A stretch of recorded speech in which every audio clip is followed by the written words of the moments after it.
What I'm about to tell you is happening tonight, not someday, not in some distant future.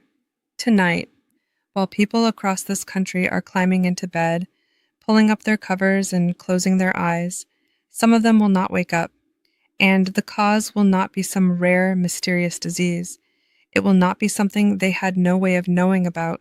It will be a habit, a completely ordinary habit, something they did in the hour before they went to sleep, something they have done hundreds of times, maybe thousands of times, without ever once suspecting that it was slowly, quietly setting up a catastrophic event inside their own heart. I am not going to tell you which habit it is right now, because if I tell you without the full picture, you will underestimate it. You will hear it and think, that does not sound dangerous. Right? And you will move on and nothing will change. So stay with me, because what you are about to understand, not just hear, but genuinely understand, could change what happens in your body tonight while you sleep. I am Dr. Sarah. I have spent 7 years specializing in geriatric medical problems. I have sat across from too many families in hospital corridors and watched them ask the same question with the same devastated expression. Was there anything we could have done? And the honest answer, the answer that keeps me making these videos, is that in many of those cases, yes, there was something that could have been done, but no one told them. That is what this channel exists to change. Before I go further, I want to say something directly. On the internet right now, there are countless health channels making dramatic claims with nothing behind them. Miracle supplements. Cures they are not allowed to call cures. Scary headlines with no science attached. That is not what we do here. Everything you will hear in this video is drawn from peer-reviewed, published medical research. And because I want you to be able to verify every single word yourself, I am providing a full research PDF with this video. Every study I reference is documented in that file. You can download it for free, read it yourself, and bring it to your own doctor. Your health is too important for anything less than that. If that is the kind of channel you have been looking for, real information, real science, no agenda except your health, let me know by commenting, "Yes, I do, Sarah," right now. And let me know you are here and that this matters to you. Most people think of sleep as a time when the body simply shuts down, rests, goes quiet.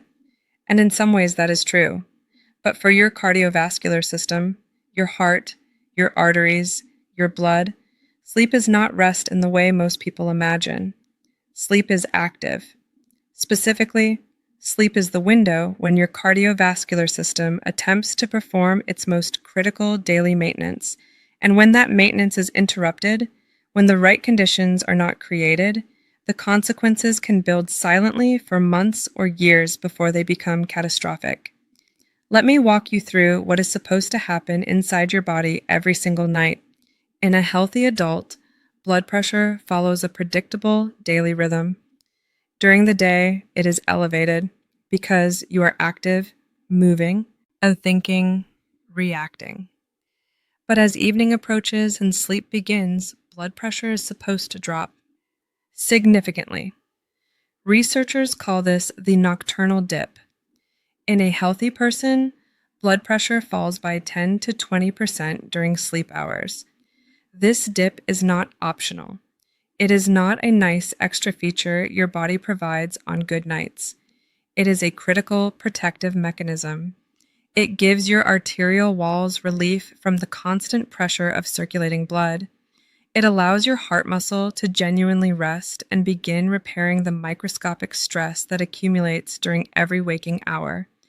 When that dip does not happen, when blood pressure stays elevated through the night, or worse, when it rises, your heart and arteries do not get that critical recovery window. They remain under sustained pressure for 6, 7, 8 hours straight. And the damage from that sustained pressure compounds over time. Here's the number that should stop you in your tracks. According to data compiled by the American Heart Association, nearly half of all fatal cardiovascular events in adults over 50 occur between 10 in the evening and 6 in the morning. Nearly half. That is not random. That is not a coincidence or a quirk of statistics. That is a pattern with identifiable causes, causes that most patients and far too many doctors never explicitly discuss. During those same nighttime hours, your body is also supposed to be doing something else critically important. Your brain, during deep sleep, activates a system that flushes out toxic metabolic waste products that accumulated during your waking hours. These waste products, if not cleared efficiently, all contribute over time to cognitive decline and to vascular inflammation that damages your arteries from the inside. Your nervous system is supposed to shift from its daytime state, sympathetic, or what we call fight or flight, into its nighttime recovery state, called parasympathetic or rest and digest. This shift slows your heart rate, reduces hormones like adrenaline and cortisol, and creates the hormonal environment in which genuine healing can occur. Your blood is supposed to flow smoothly and efficiently. It should circulate through your arteries without pooling, without thickening, without the kind of sluggish, sticky quality that allows dangerous clots to form. When all of this works as designed, sleep is genuinely restorative. Your heart comes out of each night's sleep stronger and more recovered than it went in. But when specific habits interfere with these processes, when the conditions that allow this recovery are disrupted, sleep transforms from a healing sanctuary into something far more dangerous. Your heart goes to bed stressed. It stays stressed. It wakes up more depleted than when it lay down. And over months and years, that pattern creates the exact physiological conditions where a sudden catastrophic cardiovascular event can occur without warning. If that is new information for you, if no one has ever explained to you that your nighttime habits are directly shaping what your cardiovascular system is doing while you sleep, comment, "Yes, I do, Sarah," right now, because this is exactly the kind of information that gets left out of the standard 15-minute doctor's appointment, and it should not be. Dorothy was 73 years old when her daughter brought her to see me. She was not in crisis. She had not had a heart attack or a stroke. She was simply aging, and her daughter, a careful, attentive woman, had noticed that her mother seemed more tired than usual, that she was waking up in the mornings looking not rested but drained, that she had developed a habit of reaching for the antacids on her nightstand before she had even gotten out of bed. Dorothy herself was not particularly worried. She was sharp. She was mobile. She cooked her own meals, maintained her home, had an active social life. Her previous doctor had told her that her cardiovascular health was acceptable for her age. She had heard that phrase so many times that she had stopped really hearing it at all.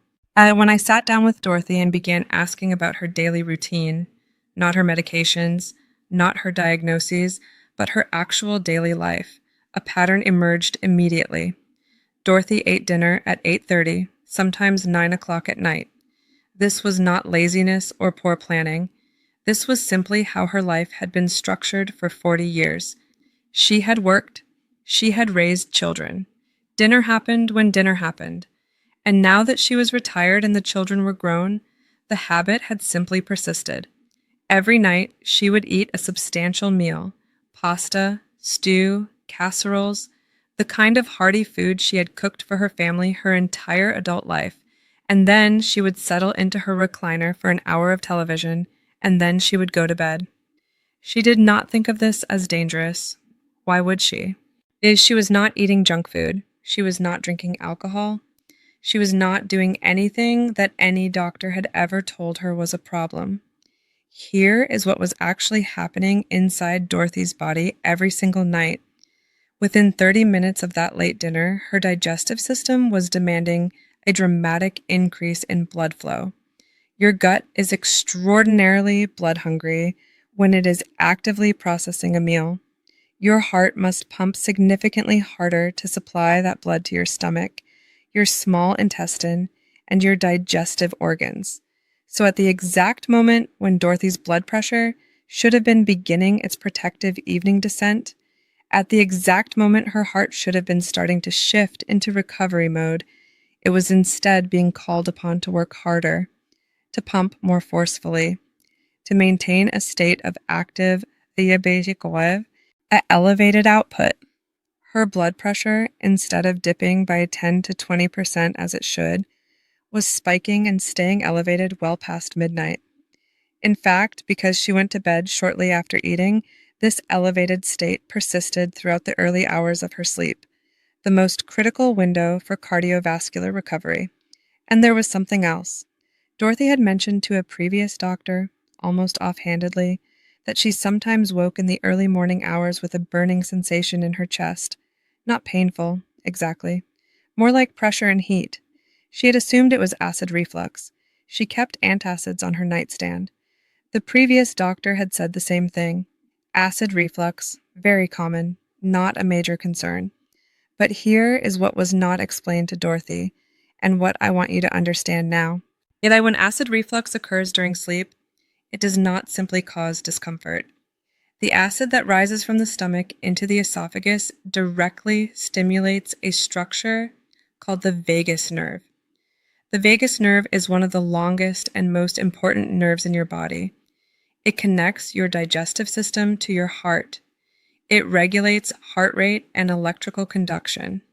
When the vagus nerve is stimulated by acid reflux during sleep, especially in an older adult whose cardiac electrical system is already more sensitive and less stable than it was at 40 or 50, it can trigger arrhythmias, dangerous, irregular heart rhythms, the kind that can become life-threatening. Dorothy's late dinners were creating elevated blood pressure through the night. They were preventing the nocturnal dip her arteries desperately needed. And they were triggering vagus nerve stimulation that was potentially disturbing her cardiac electrical rhythm every single night. On a Wednesday morning in November, Dorothy's daughter arrived at her apartment for their usual weekly coffee and found her mother unresponsive in bed. Dorothy had suffered a significant cardiac event during her sleep. She was transported to intensive care. She survived. But she spent 3 weeks in the hospital and 2 months in cardiac rehabilitation. She has never fully returned to the energy level she had before that morning. She takes 4 cardiac medications now. She will take them for the rest of her life. During a follow-up appointment, several months after her discharge, Dorothy sat across from me and said something I have thought about many times since. She said, "No one ever told me that when I ate dinner could matter this much." If Dorothy's story resonated with you, if you saw something of your own routine in what I just described, comment, "Yes, I do, Sarah. This community exists to protect each other with real information, and I want to know you are part of it." I am now going to walk you through 5 specific nighttime habits that research consistently identifies as the most dangerous for cardiovascular health in adults over 50. I want you to listen carefully because you may be practicing more than one of these right now. And as I will explain at the end of this section, when multiple habits are combined, the risks do not simply add together, they multiply. We are going to count them down from 5 to 1. And the one at the top of the list, the deadliest, is the one I have been building toward since the first moment of this video. Let us begin. Deadly habit number 5. Sleeping in the wrong temperature. This one surprises almost everyone. Temperature feels like a comfort issue, not a health issue. But your bedroom temperature has a direct, measurable effect on your cardiovascular system throughout the night. When your bedroom is too warm, above 70 degrees Fahrenheit, your body must continuously work to regulate its core temperature. Blood vessels near the surface of your skin dilate in order to release heat. Your heart must pump harder and faster to support that increased surface circulation. But your sleep cycles become fragmented because your brain cannot descend into the deepest stages of sleep, the stages that require a slight drop in core body temperature to access. The result is a night during which your cardiovascular system never fully enters recovery mode. When your bedroom is too cold, below 62 degrees, your blood vessels constrict sharply in response. Blood pressure rises in reaction to that constriction. Your heart works against increased resistance throughout the night.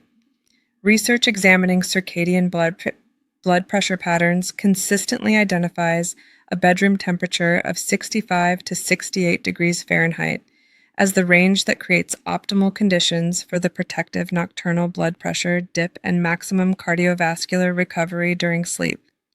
This is not a preference, and it is a physiological requirement. Set your thermostat accordingly tonight. Deadly habit number 4, going to bed dehydrated. By the end of a typical day, most adults over 50 are moderately dehydrated. And here's the part that most people do not know.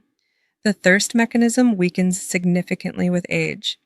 After 60, you are genuinely less able to feel thirst than you were at 40.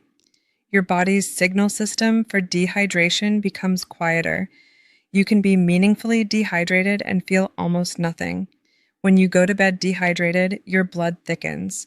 It becomes more viscous, less able to flow smoothly and efficiently through the intricate network of your arteries and capillaries. Thicker blood is dramatically more prone to forming clots.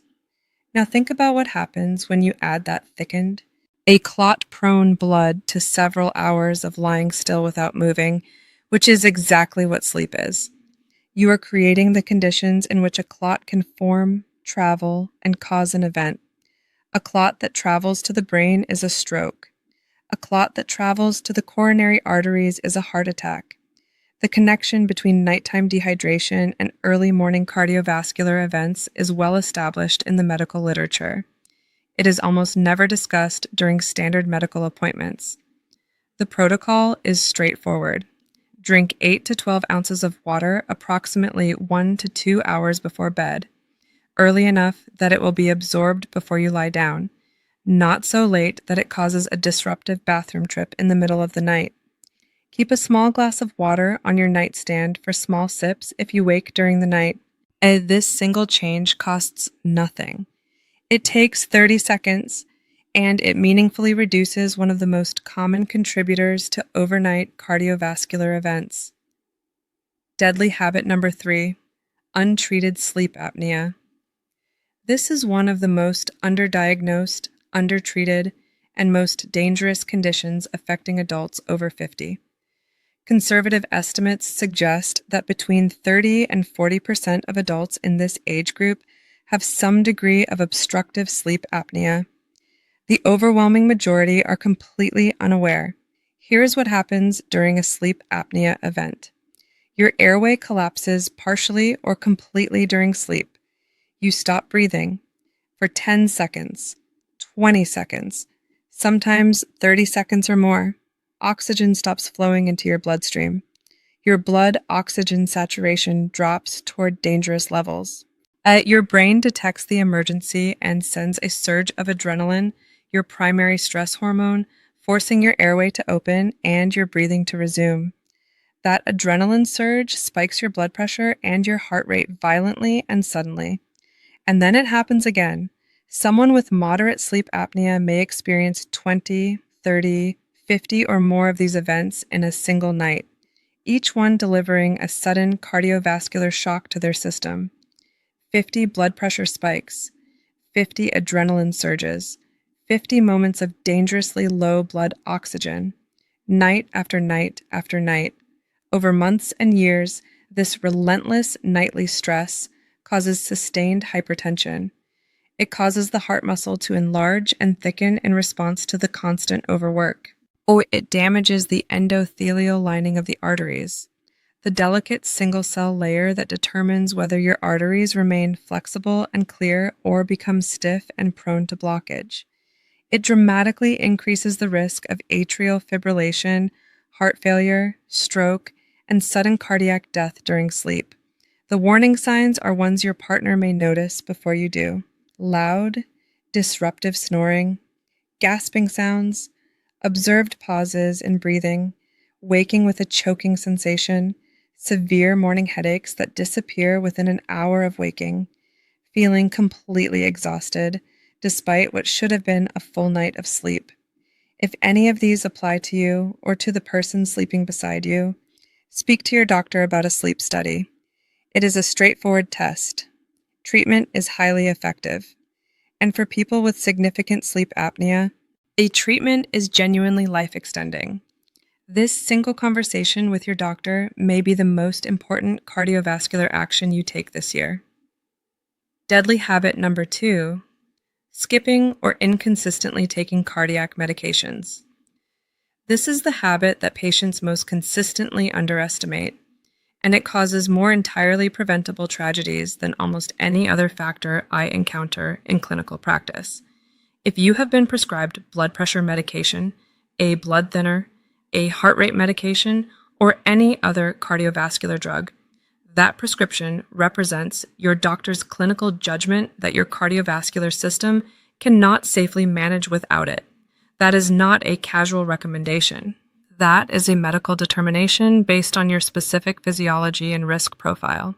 Yet here is something most patients do not know about blood pressure medications in particular. Many of them are designed to maintain coverage over a 24-hour period, but their effectiveness follows a curve. They reach their lowest point, their most vulnerable window, in the early morning hours, roughly between 4 and 8 in the morning. This is also the window when blood pressure naturally surges upon waking, a well-documented phenomenon researchers call the morning surge. Your cortisol levels spike as your body prepares to transition from sleep to wakefulness. Your blood pressure rises in response. When you skip a dose or take your medication at inconsistent times, you create a dangerous valley of unprotected time. A period when your medication is at its weakest and your physiological blood pressure surge is at its strongest. Precisely the window when cardiovascular events are most common. Research consistently identifies medication noncompliance as one of the leading modifiable causes of preventable cardiovascular events in adults over 65. The most common reasons patients skip doses are not cost or access. They are forgetfulness, or the conviction that occasional skipping will not make a significant difference. It makes a significant difference, every time. If side effects are creating barriers to consistent medication use, talk to your doctor. There are alternatives. There are adjustments.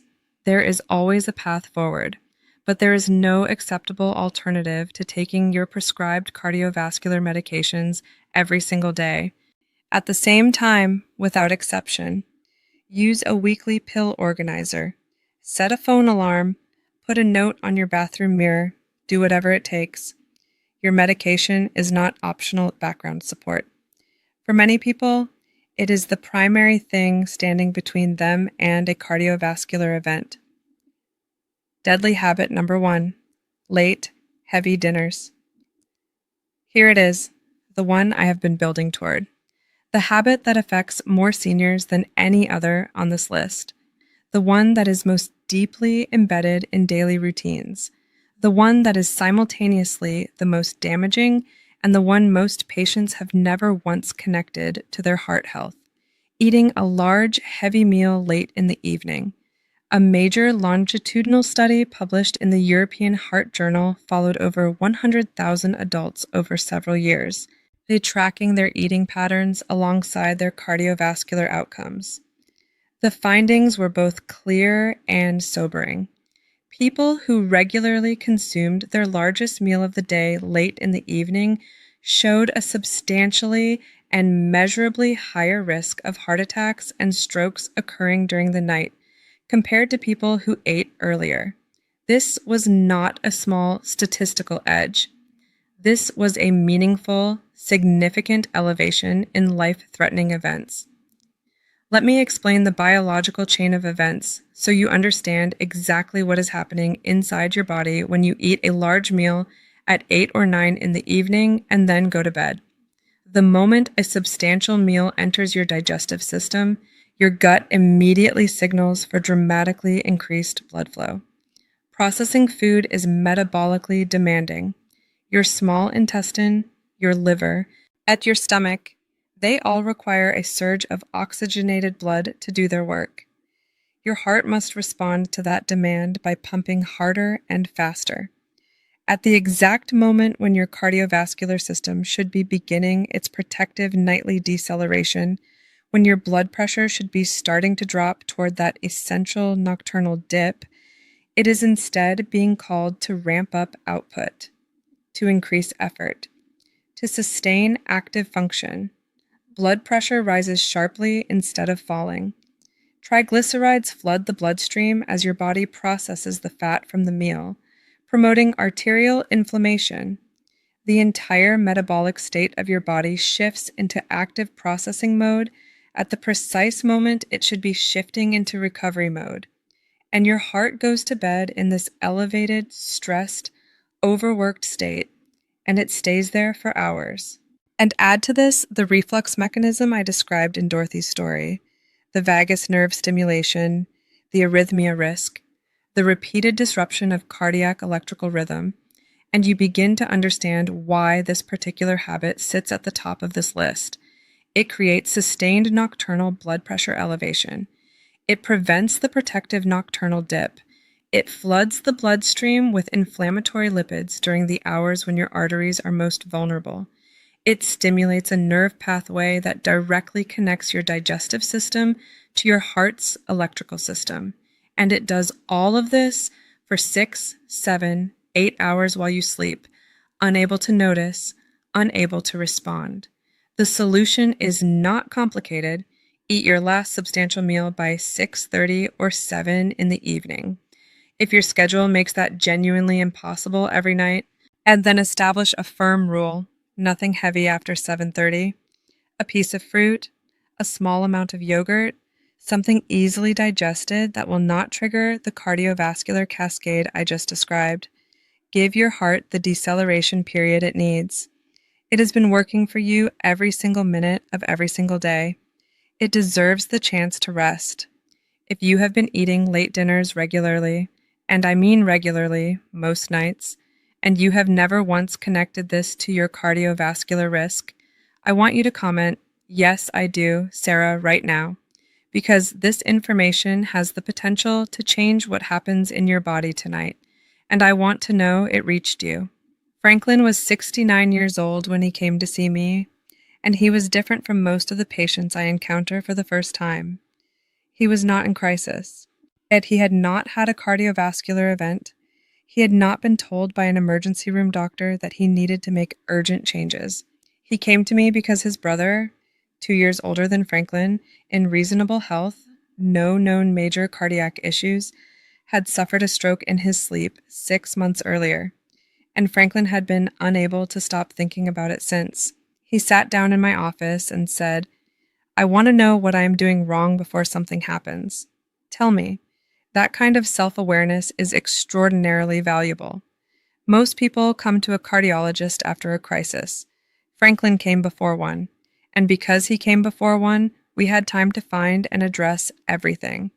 When I reviewed Franklin's nighttime habits in detail, I found all 5 of the risk factors we just discussed, each one present to varying degrees, each one compounding the others.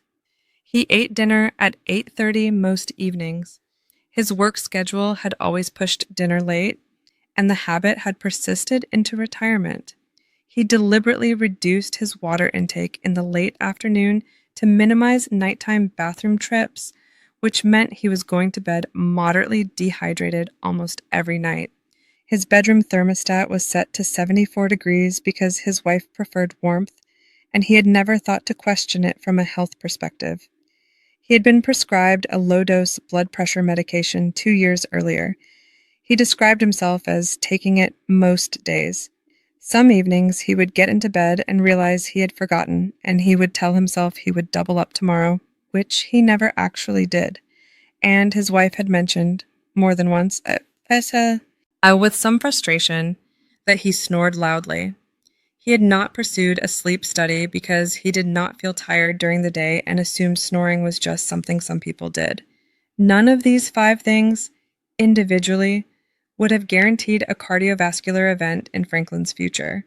But together, working simultaneously, reinforcing and compounding each other every single night, They were creating a state of sustained cardiovascular stress during his sleeping hours that was quietly doing damage. We made a plan, not a dramatic overhaul, not a complete reconstruction of his life. Targeted, specific, evidence-based adjustments to 5 habits, the same 5 I just described to you. We moved his dinner time to 6:30. On the evenings when that was genuinely not possible, we established a clear rule: nothing substantial after 7:30. Light food only. He began drinking 10 ounces of water at 7 in the evening, every evening. He put a small glass on his nightstand. He and his wife negotiated the bedroom thermostat down to 67 degrees. She got an extra blanket. A simple compromise that required one conversation and one trip to the linen closet. He bought a weekly pill organizer and set a daily phone alarm for his blood pressure medication. In the 3 months following that appointment, he did not miss a single dose, and he spoke to his primary care physician about a sleep study. The results confirmed moderate obstructive sleep apnea, 24 apnea events per hour. He began CPAP therapy. It took him 2 weeks to fully adjust to sleeping with it. By week 3, he told me he could not imagine sleeping without it. At his 6-month follow-up, the changes were measurable and significant.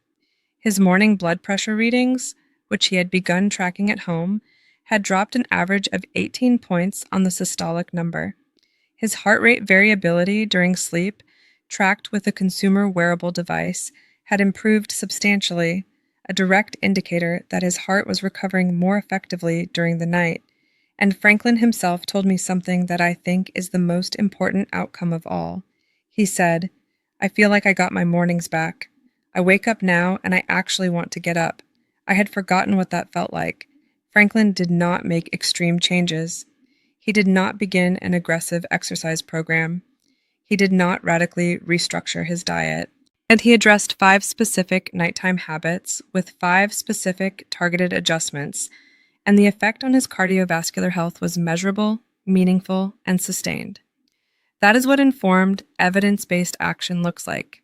Not dramatic, not extreme, specific, consistent, and effective. If Franklin's story gives you confidence that real change is possible, that it does not require turning your life upside down, just making the right adjustments in the right areas, comment, "Yes, I do, Sarah." This is what the Sarah community is here to demonstrate. I am now going to give you a specific, actionable routine. 5 steps. 1 for each of the habits we discussed. You can begin this tonight, not next week, not when you have more time. Tonight. Step 1. Finish eating your last substantial meal by 6:30 or 7 in the evening. Make it a moderate, balanced meal, lean protein, vegetables, a reasonable portion of complex carbohydrates. If your schedule makes early dinner impossible on some nights, commit to this rule: nothing heavy after 7:30. A piece of fruit, a small amount of yogurt, something easily digested, but nothing that will trigger the late digestive demand on your cardiovascular system. This one change begins restoring your protective nocturnal blood pressure dip. It allows your heart to start decelerating when it is supposed to. It is the single most impactful nighttime cardiovascular change most seniors can make. Step 2. Drink 8 to 12 ounces of water at 7 in the evening. Not immediately before bed. That creates disruptive nighttime bathroom trips. 1 to 2 hours before. As this timing allows the water to be absorbed and to circulate, keeping your blood adequately fluid through the overnight hours. Keep a small glass on your nightstand for small sips if you wake. If you have been reducing your water intake late in the day to minimize bathroom trips, I understand the reasoning, but the cardiovascular cost of chronic nightly dehydration is too significant to accept that trade. Drink the water. Step 3. Set your bedroom temperature to 65 to 68 degrees Fahrenheit. Before you go to bed tonight, adjust your thermostat. If you share a bedroom with someone who prefers warmth, use layered bedding as the solution.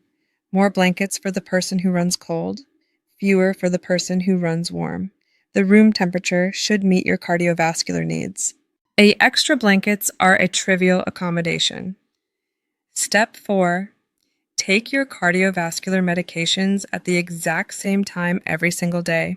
Tonight, pick a time. Set a phone alarm for that time. Buy a weekly pill organizer if you do not have one. Place it somewhere you will see it.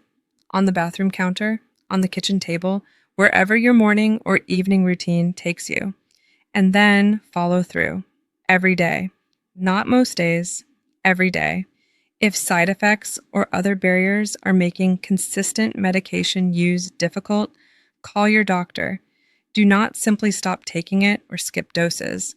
Call and ask for alternatives. There are always alternatives. There is no acceptable substitute for consistent cardiovascular medication use. Step 5. If you do not know whether you have sleep apnea, find out. Ask your partner tonight whether they have heard you stop breathing during sleep, gasp, or snore loudly enough to be disruptive. Ask yourself whether you regularly wake feeling exhausted despite adequate time in bed, whether you experience morning headaches that resolve within an hour of waking, whether you fall asleep easily during quiet daytime activities. If any of these apply, make an appointment and ask for a sleep study. This is a straightforward, non-invasive test. And for the 30 to 40% of adults over 50 who have sleep apnea, getting diagnosed and treated may be the single most important thing they can do for their long-term cardiovascular health. Research examining these protective practices consistently finds that following a comprehensive nighttime routine of this kind reduces cardiovascular risk during sleep by more than 40%. These are not marginal gains. They are substantial, life-extending improvements available to you tonight at no cost, requiring only awareness and commitment. If you're committing to start at least one part of this routine tonight, even just the temperature change, even just the water at 7 o'clock, comment, "Yes, I do, Sarah." Make a public commitment. Your comment may be the thing that inspires someone else reading through the replies to do the same. Before I summarize, I want to take a moment to be clear about something. The 5 habits I described in this video: late dinners, dehydration, sleep apnea, medication inconsistency, and in bedroom temperature are not things I invented or compiled from blogs and wellness websites. They are drawn from a body of peer-reviewed, published medical research that spans decades. The relationship between late-night eating and nocturnal cardiovascular events is documented in the European Heart Journal, one of the most respected cardiovascular research publications in the world. The relationship between sleep apnea and cardiovascular mortality is documented across hundreds of studies, including large longitudinal research published in journals including Circulation and the Journal of the American College of Cardiology. The relationship between dehydration and blood viscosity, and between blood viscosity and clotting risk, is foundational cardiovascular physiology and documented extensively in hematology and cardiology literature. The relationship between medication non-compliance and cardiovascular events is documented in research from the American Heart Association, the European Society of Cardiology, and in countrywide population studies tracking outcomes over years. I want you to have it. I want you to read it. I want you to bring it to your own doctor and have a specific, informed conversation about your own nighttime habits and your own cardiovascular risk. Not a general conversation about eating better or moving more. A specific conversation grounded in specific research about the specific things happening in your body while you sleep. Let me bring everything together. The 5 deadly nighttime habits for adults over 50, from 5 down to 1. And number 5, sleeping in a bedroom that is too warm or too cold. The solution: 65 to 68 degrees Fahrenheit every night without exception. Number 4, going to bed dehydrated. The solution: 8 to 12 ounces of water at 7 in the evening and a small glass on the nightstand for overnight sips. Number 3, untreated sleep apnea. The solution: recognize the warning signs, ask your partner what they have observed, and speak to your doctor about a sleep study if there is any possibility this applies to you. Number 2, skipping or inconsistently taking cardiac medications. The solution: same time every single day, pill organizer, phone alarm, no exceptions. Number 1, late, heavy dinners. The solution: last substantial meal by 6:30 or 7 in the evening. Nothing heavy after 7:30. Each one of these habits alone meaningfully increases your cardiovascular risk during sleep. Combined, when multiple habits are occurring simultaneously night after night, they do not add.